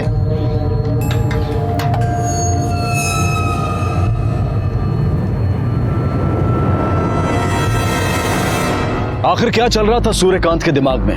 क्यों उसने दिवाकर से झूठ बोला कि सुरेखा सिंगापुर गई है, जबकि वो सुबह शाम उससे बात करता था, उसका ख्याल रखता था? और उसने दिवाकर को अपने घर में क्यों नहीं आने दिया? क्या वो कुछ छिपा रहा था, या फिर ये सिर्फ रिश्तों के बीच की आपसी दूरियों की वजह से था? मामा जी, अगर उनको यहाँ आना होता कम से कम मुझे इन्फॉर्म तो करती। ऐसे ही उठ के सिंगापुर आ जाना क्या आसान है क्या? अगर मुझे नहीं इन्फॉर्म कर पाती तो ठीक है, लेकिन आपको तो बताती, आप तो वहीं थे ना। मामा जी, मुझे ऐसा लग रहा है कि आई और बाबा के बीच में जरूर कुछ हुआ है। क्या मतलब है तुम्हारा? मतलब ये कि मामा जी, जब मैं लास्ट टाइम आई थी ना इंडिया में, तब आई ने मुझे बताया था कि आई और बाबा के बीच में बहुत अनबन चल रही है। इनफैक्ट मैं अभी भी जब उनसे फोन में बात करती थी, वो बेचारी रोती रहती थी। मामा जी, मुझे बहुत डर लग रहा है, मुझे एक अजीब सी घबराहट हो रही है। आप एक काम कीजिए, आप प्लीज जाके पुलिस को कंप्लेन कीजिए। आई एम श्योर कि पुलिस ही मेरी आई को ढूंढेगी। मैं कुछ समझा नहीं, आखिर आप कहना क्या चाहते हैं? देखिए सर, बात यह है कि मेरी बहन सुरेखा मराठे अपने हस्बैंड के साथ इसी एरिया में रहती है, लेकिन उसके पति का कहना है कि वो तो सिंगापुर चली गई है अपनी बेटी के पास, जबकि मेरी भांजी शनाया का कहना है कि वो तो सिंगापुर आई ही नहीं है। अब तक तो सुरेखा फोन नहीं उठा रही थी, लेकिन अब तो उसका फोन भी ऑफ आ रहा है। इसलिए मैं शनाया के कहने पर सुरेखा से मिलने उसके घर चला गया, लेकिन जीजा जी ने मुझे घर में घुसने ही नहीं दिया। वैसे तो वो अच्छे हैं, लेकिन पता नहीं उन्होंने ऐसा बिहेव क्यों किया। हमेशा वो अच्छे से पेश आते हैं, बात करते हैं, पता नहीं अचानक उन्हें क्या हो गया। नाम क्या है उनका? सूर्यकांत मराठे। सुरेखा, मैं क्लिनिक के लिए निकल रहा हूं, तुम्हारा खाना बनाकर फ्रिज में रख दिया है, गरमा के खा लेना। हाँ, और दवाई भी ले लेना, ओके?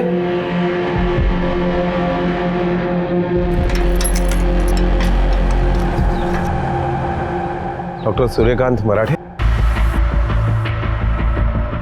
यस, कहिए। हमें आपका घर चेक करना है। इन्होंने कंप्लेंट की है कि इनकी बहन लापता है। What rubbish? Why are you doing this? मैंने तुमसे कहा था ना कि तुम्हारी बहन सिंगापुर गई हुई है।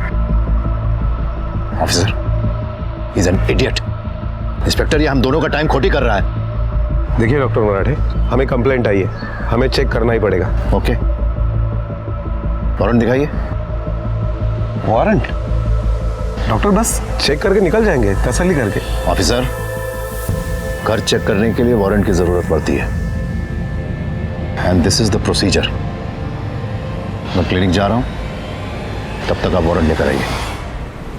सर, डॉक्टर सूर्यकांत मराठे ने हमें उसके घर पर घुसने ही नहीं दिया। सर्च वारंट मांग रहा था, प्रोसीजर बता रहा था। बड़ा ही शातिर दिमाग आदमी है सर।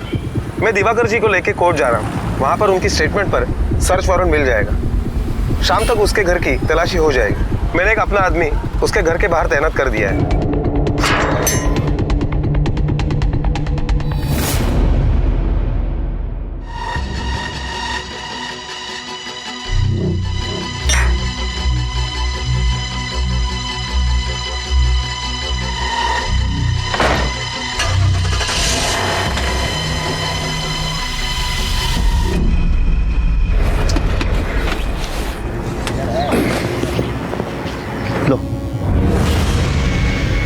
नमस्ते डॉक्टर साहब। नमस्ते नमस्ते। ऑटो रिक्शा से आए आज? हाँ, वो गाड़ी का एसी खराब हो गया था। अच्छा। मैकेनिक को दिया। तुम्हारी बहन की शादी है ना? हाँ सर। कब? अगले महीने। आप आएंगे ना? हाँ हाँ बिल्कुल बिल्कुल। कुछ मदद की जरूरत हो तो बताना। ठीक है। क्या हुआ? रोना नहीं, रोना नहीं।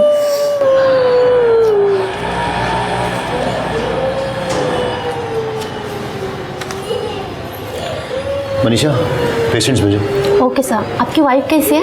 पहले से अच्छी है। Okay thank you. या चुप चुप हो जा बच्चा, रोना नहीं। हो गया, हाँ घर जाएंगे। हाँ वैसे बीमार कौन है? जी जी मैं डॉक्टर साहब।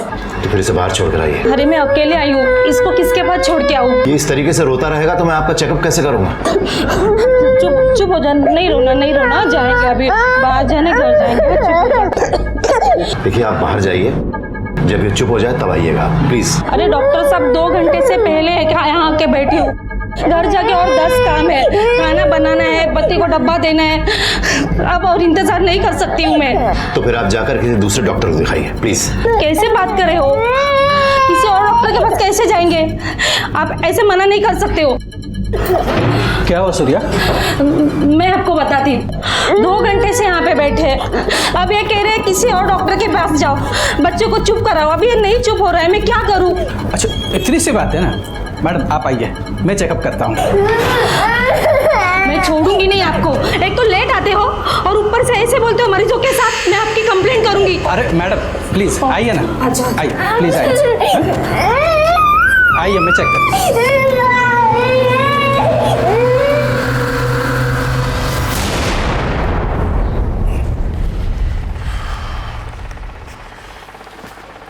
डॉक्टर मराठे,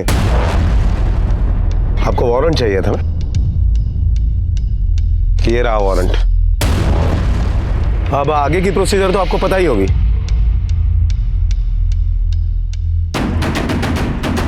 आइए।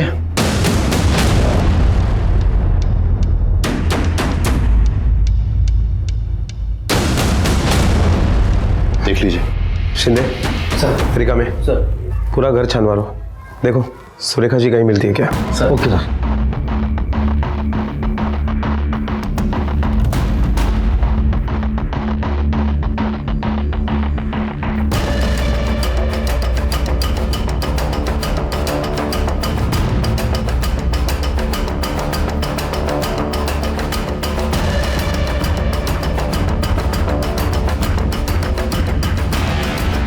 क्या अजीब आदमी है, इतने ठंड के मौसम में भी एसी का टेम्परेचर इतना कम करके रखा है, घर को शिमला बना के रखा है। सर जल्दी इधर आइए। क्या हो शिंदे? देखिए सर। एक काम करो, राणे साहब को फोन करो। Okay sir. क्या हुआ सर? क्या हुआ? कुछ नहीं, आइए आइए। हुआ क्या है सर? आपकी बहन का कटा हुआ सर अंदर फ्रिज में रखा हुआ है। संभालिए संभालिए अपने आप। आप आइए, बाहर आइए। सर इनकी बेबी सुरेखा का कटा हुआ सर अंदर फ्रीजर में रखा हुआ है। आइए।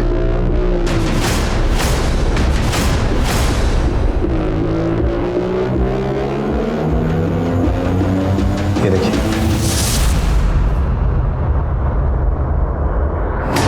सर कटे हुए सर की हालत देखकर लग रहा है कि बॉडी को 7-8 दिन पहले काटा होगा।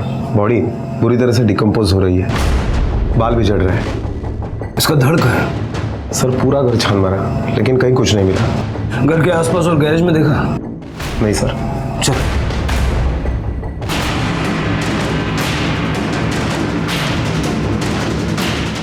तावड़े यहाँ देखो सर।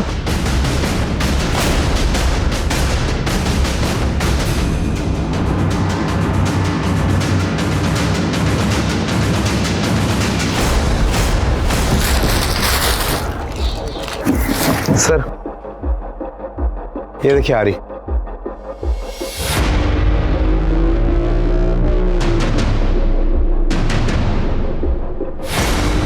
सर किसी पर भी खून का निशान नहीं है, लगता है साफ करके रखा है। तावड़े ये सब फॉरेंसिक में भेजो। ये आदमी करता क्या है? सर वैसे तो रिटायर्ड मिलिट्री डॉक्टर है, लेकिन फिलहाल एक गवर्नमेंट हॉस्पिटल में प्रैक्टिस कर रहा है। गाड़ी में बिठा उसे पुलिस स्टेशन लेके चलो।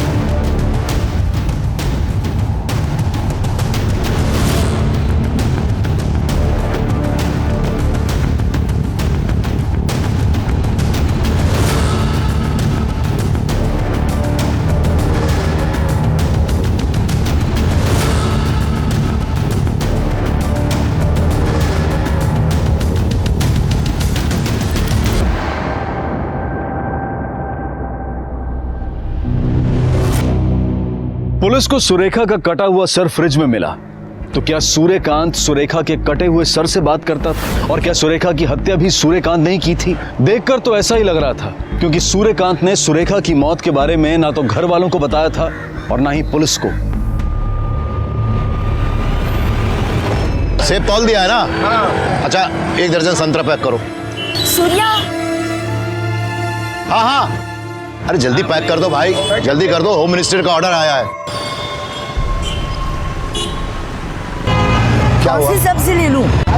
अरे जो भी तुम्हें पसंद आए ले लो। नहीं आपकी पसंद। तुम अपने पसंद से ले लो। नहीं आप बोलो ना, आपकी पसंद चाहिए मुझे। तुम अपने पसंद की ले लो। सर हाँ, भिंडी ले लो, पुलाव ले लो, बहुत बढ़िया आएगा। खुद बनाओ, खुद मजे का, बहुत बढ़िया रहेगा, बहुत बेस्ट रहेगा। अरे वाह वाह वाह, क्या बात है, तुम्हारे तड़के की खुशबू तो बाहर तक आ रही है। क्या पक रहा है आज? खुद ही देख लो। हाँ, अरे भिंडी मेरी फेवरेट सब्जी है भाई। क्या बात है, वेरी नाइस वेरी नाइस। मिर्ची कितनी डालूं? जितनी भी डालोगी, लेकिन तुमसे यार तीखी नहीं हो सकती। सच बताऊं, सच बोलता हूं, दुनिया में मेरे लिए 2 ही चीजें सबसे ज्यादा तीखी हैं। एक ये मिर्ची और एक मेरी खूबसूरत बीवी। सूर्या आप कुछ भी बोलते हो, थोड़ा उम्र का तो ख्याल करो ना। अरे भाई आर्मी वाला हूँ, उम्र हमको बूढ़ा नहीं कर सकती, नेवर। वो तो दिख ही रहा है, आजकल आप ज्यादा ही जवान होते जा रहे हो। जवान होते नहीं जा रहा हूँ, जवान हूँ। मैं कभी बूढ़ा नहीं हो सकता, you understand? I love you. 64 साल के आदमी पर अपनी 60 साल की पत्नी को मारने का इल्जाम लगा। आखिर 38 साल की कामयाब शादी के बाद क्या वाकई कोई आदमी ऐसा कर सकता है? और अगर हाँ, तो किन हालात में?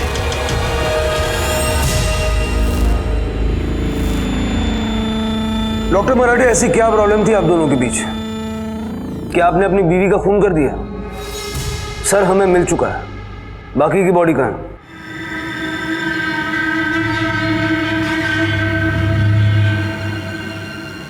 डॉक्टर मराठे, सर हमें मिल चुका है, औजार भी मिले। इतना साफ है कि खून आपने किया है, इसलिए चुप बैठने से कोई फायदा नहीं है। अगर कबूल कर लेंगे तो सजा कम हो सकती है। डॉक्टर मराठे, ये सारा ड्रामा बंद कीजिए और जो सवाल पूछे गए उनके जवाब दीजिए। क्यों मारा आपने आपकी बीवी को?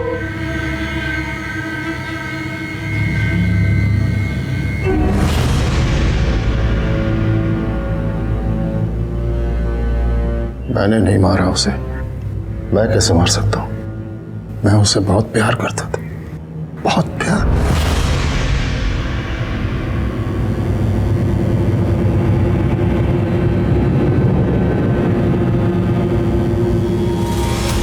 सर मुझे लगता है या तो ये दिमागी रूप से बीमार है या तो ओवर स्मार्ट बनने की कोशिश कर रहा है। और दोनों ही हालत में इसका टूटना मुश्किल है। मुझे नहीं लगता ये कुछ बताएगा। इसके लिए हमें वो बाकी की बॉडी बरामद करनी होगी। सर सूर्यकांत बुरा आदमी नहीं है, वो मेरी बहन सुरेखा से बहुत प्यार करता था। मुझे नहीं लगता कि वो ऐसे कर सकता है। क्या आप इनकी बेटी को सिंगापुर से यहाँ मुंबई बुला सकते हैं? हमें उनका बयान लेना होगा। जी मैंने उसे फ़ोन कर दिया है, वो आ जाएगी। अच्छा, ये सूर्यकांत रिटायरमेंट के बाद कुछ काम करते थे या घर पर ही रहते थे? सर आर्मी से रिटायरमेंट के बाद वो कुछ दिनों तक घर पे ही थे, लेकिन बाद में फिर अपने एक दोस्त के क्लिनिक में प्रैक्टिस करने लगे थे। जी सर, रिटायरमेंट के बाद मैंने ही उन्हें फोर्स किया था कि कोई हॉस्पिटल ज्वाइन कर ले। बड़े अच्छे डॉक्टर हैं। मैं यकीन ही नहीं कर पा रहा हूँ कि सूर्यकांत ऐसे सब कुछ कर सकता है। बहुत प्यार करता था वो सुरेखा से। मैं मिलिट्री के दिनों से जानता हूँ सर उसे। बड़ा शांत और नॉर्मल सा इंसान है।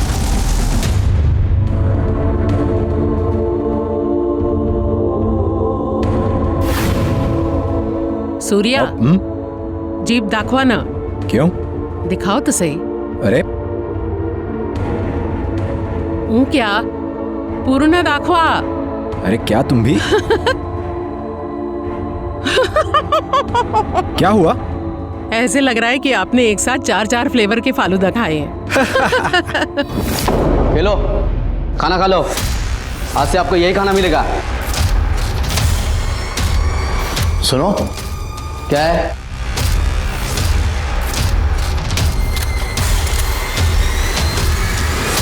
मुझे अपनी बीवी से मिलना है। मैं उसके बिना नहीं रह सकता। तुम मुझे उसके पास ले चलो।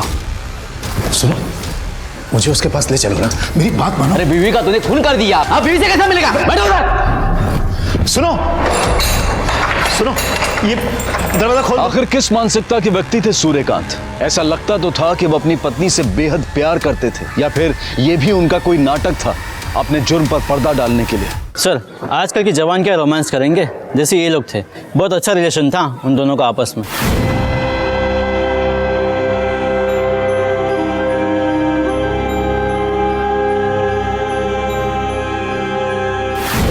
सुरेखा हमेशा मेरे साथ मंदिर आया करती थी, लेकिन उसने सूर्या भाऊ की कभी बुराई नहीं की, बल्कि उनकी तारीफ ही करती थी।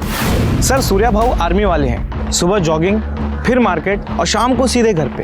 एकदम पंचुअल और परफेक्ट लाइफ जीने वाला इंसान। हाँ, थोड़ा गुस्से वाला है, पर सोसाइटी में डिसिप्लिन के लिए एक आध ऐसा आदमी भी तो चाहिए। हे, हे! गाड़ी कैसे पार्क की है? सोसाइटी में रहना है तो डिसिप्लिन में रहना होगा। गाड़ी ठीक से पार्क करो, वरना अभी पुलिस को कॉल करता हूं। अपने काम से काम रखो। आपको मालूम नहीं मैं कौन हूं? मैं एक आर्मी मैन हूं और अच्छी तरीके से जानता हूं टेढ़ी चीजों को सीधा करना, समझे? सर, सूर्यकांतला मी चांगला ओळखतो। छोटी छोटी बात पे कंप्लेंट करता है। अजीब आदमी है ये, सबके साथ उसको प्रॉब्लम है। सर, किसी ने गलत पार्किंग की तो ये कंप्लेंट कर देता है, किसी ने कचरा फेंका तो ये शोर मचा देता है। इतना ही नहीं सर, कोई फेरी वाला अगर घूमे तो ये उसको कहता है कि तेरे पास परमिशन है क्या? न जाने क्या क्या बात करते हैं सर। वो तो समझ सकते हैं, मगर बच्चे अगर गली में खेले तो भी उसको तकलीफ है। बच्चे अपने छत पे जाके खेले तो भी प्रॉब्लम है। बोलता है मुझे तकलीफ होता है, मुझे डिस्टर्ब होता है। सर, उसके डर से बच्चों ने खेलना भी बंद कर दिया। रेखा में सर, सूर्यकांत के घर पे छत पे चेक किया था? हाँ सर, छत पे कॉर्नर पे कुछ बॉक्स पड़े थे, लेकिन वो बॉक्स खाली थे सर।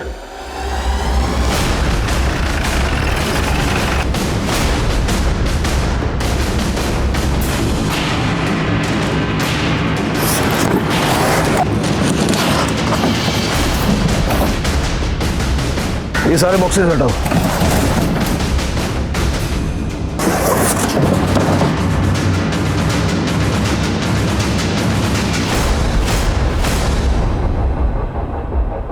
ताला तोड़ो।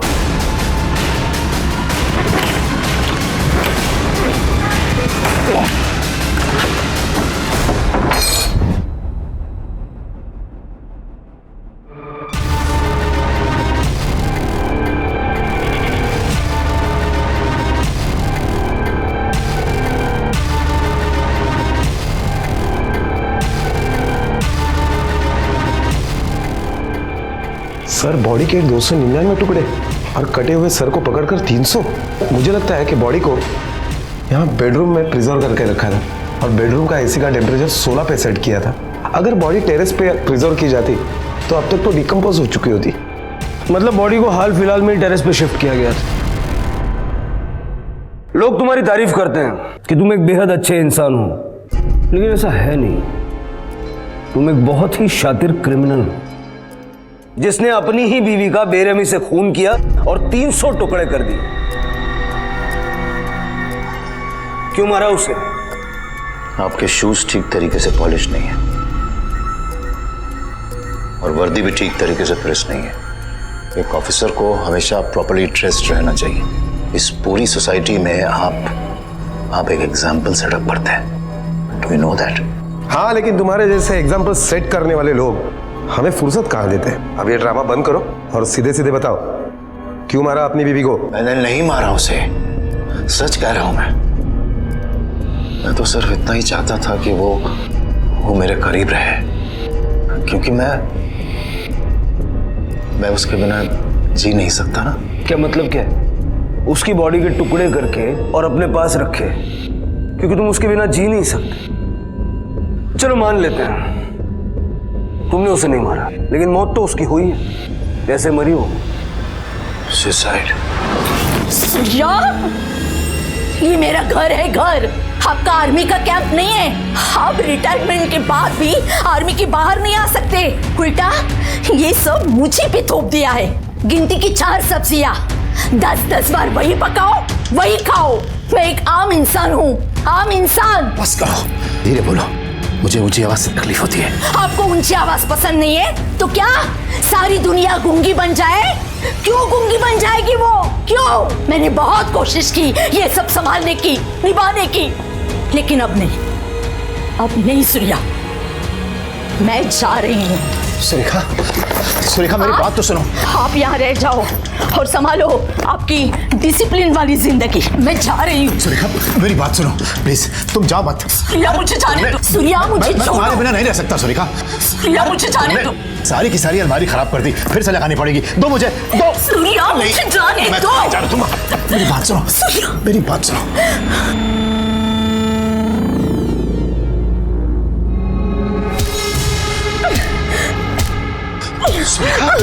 सुरेखा! अगर उसने सुसाइड किया था तो तुमने पुलिस को इन्फॉर्म क्यों नहीं किया? मैं नहीं चाहता था कि किसी को पता चले कि सुरेखा ने आत्महत्या की है। अगर आपको इन्फॉर्म करता तो आप तो उसे मुझसे छीन ही लेते, है ना? बेवकूफ समझ रखा है हमने। तुमने उसकी बॉडी के टुकड़े इसलिए किए क्योंकि तुम उन टुकड़ों को डिस्पोज करने वाले थे। नहीं, मैं ऐसा कुछ नहीं करने वाला था। फिर क्यों किया उसके टुकड़े? बोलो। प्लीज डोंट शाउट, मुझे प्रॉब्लम होती है।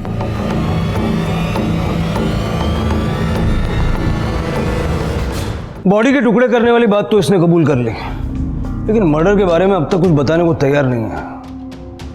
सर, सुरेखा की पोस्टमार्टम रिपोर्ट बहुत कुछ कह रही है। सुरेखा की मौत 18 तारीख को दोपहर को 3 से 6 बजे के बीच में हुई है और सर पे यहाँ बीच में चोट लगने की वजह से सुरेखा की मौत हुई है। इसका मतलब कि सूर्यकांत ने सुरेखा का सर दीवार से पटका और उसकी मौत हो गई, या फिर यह भी हो सकता है कि सुरेखा ने खुद अपना सर पटक लिया और बाद में सूर्यकांत ने उसकी बॉडी के टुकड़े कर दिया। सर, मुझे लगता है कि इसी ने सुरेखा का कत्ल किया होगा और बाद में इसी ने उसके टुकड़े भी कर दिए ताकि बॉडी को आसानी से ठिकाने लगा सके। हाँ, लेकिन वो टुकड़े करने की बात कबूल कर रहा है ना, मर्डर की बात कबूल नहीं कर रहा। सर, आप मुझे उसके साथ 10 मिनट दे दीजिए। 2 डंडे पड़ेंगे ना, सब कुछ उगल देगा। वो भी बता देगा जो उससे नहीं पूछा है। नहीं दावड़े, वो बाद में कोर्ट में मुकर जाएगा। एक्स आर्मी ऑफिसर है, उसकी पैरवी करने के लिए वकील भी बड़ा आएगा। उसके खिलाफ ठोस सबूत इकट्ठा करने होंगे, तब तक उसे कोर्ट में पेश नहीं कर सकते। Hello, okay. सावंत का फोन था। सूर्यकांत की बेटी सिंगापुर से वापस आ गई। तावड़े, ये सूर्यकांत और सुरेखा घर में अकेले रहते थे ना? जरा पता करो इनके घर पे कोई बाई वाई काम करती थी क्या? हाँ, उन्होंने बाई लगाई थी। जो बाई मेरे घर पे भी काम करती है, शांता नाम है उसका। हाँ साहब, लेकिन कुछ दिनों से मैं छुट्टी पे हूँ। कितने दिनों से काम पर नहीं गई? लगभग 8 दिनों से। मैं आई थी तभी साहब मुझे बोले। साहब, मैं कब से 1 घंटी बजा रही हूँ, लेकिन मेम साहब की दरवाजा ही नहीं खोल रही। दरवाजा नहीं खोल रही क्योंकि वो सिंगापुर गई हुई है। सुरेखा के आने तक तुम्हारी छुट्टी है। हाँ, वो जब आएगी तो तुम्हें बुला लेंगे। लेकिन साहब, आप घर पे हो ना, तो झाड़ू कटका बर्तन भांडी वो तो करनी पड़ेगी। वो सब मैं खुद कर लेता हूँ। तुम्हारी पगार अभी की कितनी है? साहब, 500 में 50 रुपए कम।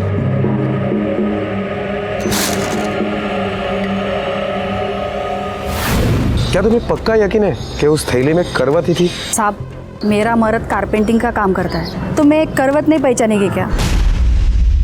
मतलब सुरेखा की मौत के बाद या सूर्यकांत के हिसाब से उसके सुसाइड के बाद उसने बॉडी काटने के लिए औजार खरीदे, और अगर बॉडी के टुकड़े घर में मिले हैं तो जाहिर है बॉडी कटी भी घर में ही होगी। सर तब तो घर से काफ़ी मात्रा में बदबू भी आती होगी और उसे मिटाने के लिए इसने फिनाइल या ऐसी किसी चीज़ का काफ़ी मात्रा में यूज़ भी किया होगा। तावड़े अगर ऐसा है तो ज़रा पता करो ये औजार और फिनाइल सूर्यकांत ने कब और कहाँ से खरीदा।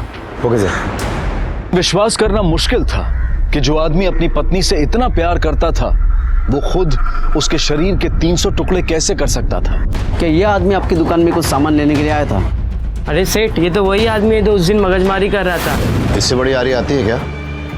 मुझे पता है आती है। अरे साहब, ये सबसे बड़ा साइज है। जब तुम्हारे पास नहीं है तो कहते क्यों नहीं हो कि नहीं है? झूठ क्यों बोलते हो? जिस दिन ये आदमी आया था मुझे उस दिन के आपकी दुकान के CCTV फुटेज चाहिए। मिल जाएंगे सर। सूर्यकांत ने जिस दुकान से वो औजार खरीदे थे हमें वहाँ के CCTV फुटेज मिल गए। हमारी एक टीम वो CCTV फुटेज चेक कर रही है। और सर सूर्यकांत ने 20 तारीख को एक किराने दुकान से 6 बोतल फिनाइल की भी ली थी। हाँ साहब, गरम मसाला, हींग, 6 फिनाइल की बोतल और 6 फिनाइल की बोतल ये कब खरीदी थी? साहब 20 फरवरी को। इसका मतलब उसने 18 को खून किया, 19 को बॉडी के टुकड़े किए और फिर 20 तारीख को फिनाइल से घर साफ किया। Yes sir. Sir Suryakant army का रिटायर्ड डॉक्टर है, लेकिन फिर भी एक बॉडी के 300 टुकड़े करने में उसे कम से कम 1 दिन तो लगा ही होगा।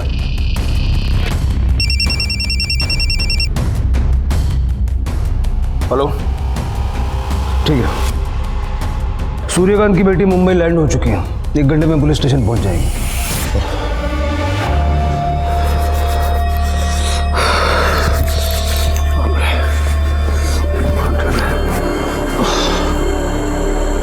अरे सुरेखा, ठंड लग रही है ना?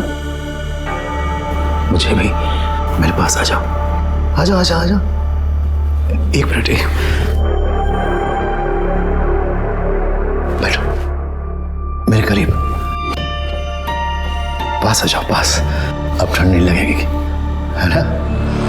नहीं बाबा, ऐसा नहीं कर सकते। आई और बाबा एक दूसरे से बहुत प्यार करते थे और सबने देखा है कि वो एक दूसरे की बहुत फिक्र करते थे। उन्होंने कबूल किया है कि उन्होंने टुकड़े किए हैं। वैसे आपने इन्हें बताया था कि उन दोनों के बीच में कुछ अनबन थी। झगड़ों की क्या वजह थी? बाबा का आर्मी में होना, क्योंकि वो रिटायर तो हो चुके थे लेकिन घर को आर्मी कैंप बना के रखा था। और 1 साल पहले जब मैं सिंगापुर से आई थी तब आई ने मुझे बताया था कि वो नहीं शनाया, तुम्हारे बाबा कभी नहीं सुधरेंगे। त्यांचे चढ़त अमल नहीं सहन होते। एक सब्जी 10-10 बार बनाने को कहते हैं। जब तक उनके टेस्ट जैसी नहीं बनती तब तक बनाओ बनाओ। एक दिन तो मैंने एक सब्जी 11 बार बनाई। घर की सब्जी खत्म हो गई तो मार्केट से ले आए, बनाओ, फिर से बनाओ। किचन में खड़े रह के मेरे पाँव टूट गए, हाथ दुखने लगे, फिर भी वो नहीं माने। नहीं शनाया, आई घर पर अलग बर्ताव करते हैं, लोगों के सामने अलग बर्ताव करते हैं। लोग बोलते हैं वाह तुला क्या छान नवरा मिळालाय। उन्हें क्या मालूम है मैं क्या भुगत रही हूं। शनाया, मैंने 1000 बार उनको कहा है तुमसे पैसे ना मांगे, फिर भी वो तुम्हें कॉल करते हैं, पैसे मांगते हैं। छी, मुझे अब घिन आती है उनसे। तुम्हारे बाबा तुमसे पैसे क्यों लेते थे? हमने तुम्हें पाल पोस के बड़ा किया, अपनी जिम्मेदारी निभाई, अब तुम अपनी जिम्मेदारी निभाओ। बाबा, मैं अच्छी तरह जानती हूँ कि आप और आई मेरी जिम्मेदारी है, लेकिन आपको अच्छी खासी पेंशन आती है। आपको पैसों की क्या जरूरत है? अपने खर्चे के लिए कि अपने पति के आगे हाथ फैलाओ? मैं ये सब कुछ नहीं जानता। तुम्हें पैसे भेजने तो बस भेजने, that's all। और उनकी ये सब हरकतें देखकर मैं मामा के घर चली गई थी और वहीं से मैं सिंगापुर के लिए निकल गई। मैंने कितनी कोशिश की आई को समझाने की कि बाबा को छोड़ दे, लेकिन आई ने मेरी ये बात नहीं मानी और आई की इसी जिद की वजह से आई की जान चली गई।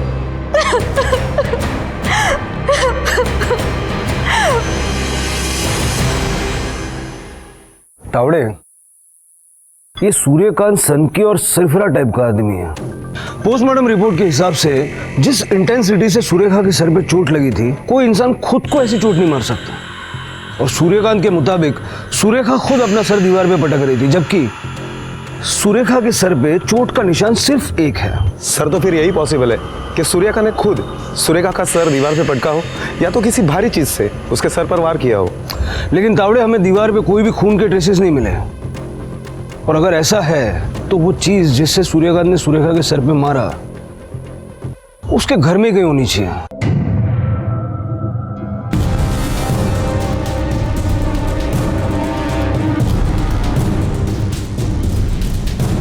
रेखा में sir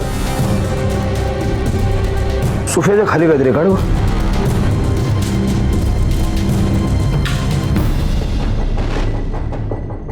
Shinde sir, magnifying glass दें।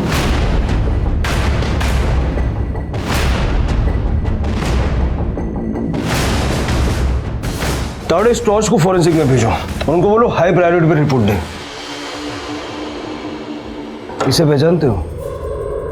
ये वही टॉर्च है जो तुमने सुरेखा के सर पे दे मारा था और उसकी मौत हो। इस पे सुरेखा का खून और तुम्हारे फिंगरप्रिंट्स हैं। शिंदे, ती सगळी हत्यारं घेऊन या। और ये रहे वो सारे औजार जिससे तुमने सुरेखा की बॉडी को टुकड़ों में काटा। उस हार्डवेयर शॉप का सीसीटीवी फुटेज भी है जहां से तुमने ये सब खरीदा था। तो अब ऐसा करते हैं, जो कहानी तुमने हमें गोल घुमा के सुनाई वो हम तुम्हें सीधी सुना देते हैं। उस दिन दोपहर को तुम्हारा अपनी बीवी के साथ झगड़ा हुआ। मुझे जाने दो। मैं तुम्हारे बगैर नहीं रह सकता हूँ, मेरी बात को समझो। मुझे छोड़ो। तो तुम घर से बाहर निकले, बाजार से ये सारे औजार खरीद के वापस आए और उसकी बॉडी को टुकड़ों में काटा। और जब पुलिस घर पर आई तो तुमने सर्च वारंट का नाटक किया। पुलिस के जाने के बाद तुमने उन टुकड़ों को घर से निकालकर छत पर रखा और उस बक्से को खाली बॉक्सेस से ढक दिया। क्यों? सही कहा ना मैंने? ऐसे ही हुआ था ना? बोलो। मैंने उसके टुकड़े किए थे, लेकिन उसे मारा नहीं। डॉक्टर मराठे, अब ये कहानियां सुनाना बंद कर दो। तुमने उसके इतने टुकड़े इसलिए किए ताकि तुम उन्हें अलग अलग जगह फेंक सको और कभी पकड़े ना जाओ।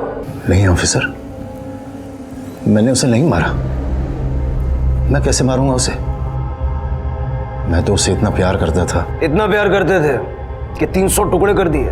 मैं उन टुकड़ों को लेकर शिरडी जाना चाहता था, वहां पर उसकी समाधि बनाने के लिए। मैंने तो इस काम के लिए अपनी क्लिनिक से छुट्टी भी ले रखी थी और अपनी कार मैकेनिक को दी थी नया एसी लगाने के लिए, लेकिन ये काम तो अधूरा ही रह गया।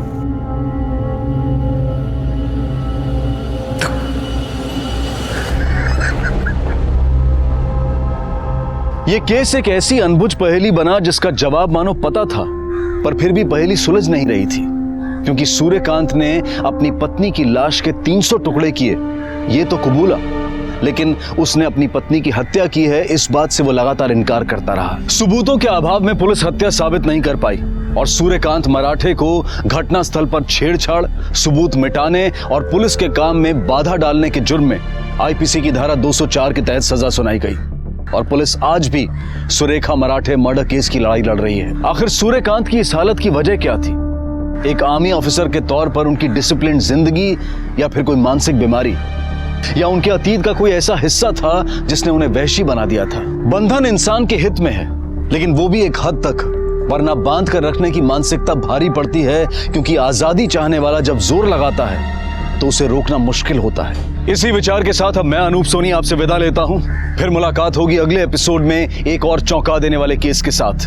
तब तक अपना और अपने परिवार का ख्याल रखें और देखते रहें क्राइम पेट्रोल डायल 100। सबक एक को, सीख हम सबको। जय हिंद। इस तरह के और भी एपिसोड देखने के लिए हमारे चैनल को सब्सक्राइब करें और बेल आइकन दबाना ना भूलें।